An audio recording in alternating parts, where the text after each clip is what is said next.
So that's my response to that. And whatever it is you care about, you don't let it die. Very well said. Thank you very much. Fakria, let me come to you. There's a question here about engaging those in rural communities and those who might not be literate enough to be a part of this conversation. We know that Nigeria has, over the years and decades, perfected the art of suppressing voices. And how do we start? I know we talked about youth, but Nigeria is for everybody. And there are people who are in these rural areas who might not be young people. They don't even know their rights. They don't know that they even have a right to speak up. How do we start that sort of engagement with people outside of these major cities, outside of the Lekki, where this conversation can? Hello? Okay. I think this is a very critical question to ask, and I will relate it to one of the discussions that we had earlier about leadership. Someone mentioned that, now that, as young people, we have a seat on the table, and, to be frank, we really do not have a seat on the table, and I think it's a misconception to assume that we do, right? And on the topic of leadership, this is why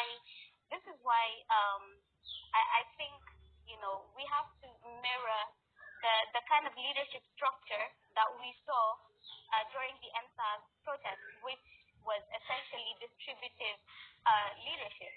I've seen so many people comment about we need at some point, okay, this was organic, it rose and became something, and we needed representatives to go speak to government, and I'm just like, why do you need representatives to go talk to the government?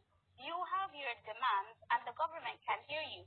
Whether or not you have representatives there in form of leaders, the outcome is still going to be the same.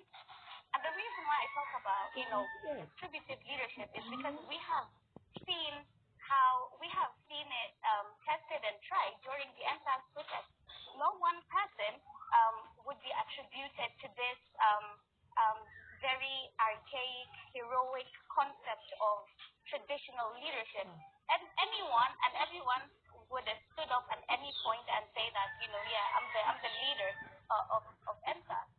But the reason I mention this is because it is very critical, and linking that to rural and urban-rural involvement in this conversation around involvement in politics is that, and I will give you an example. In Jigawa State, a few months ago, a collective of many women came together and they raised $1 million amongst themselves.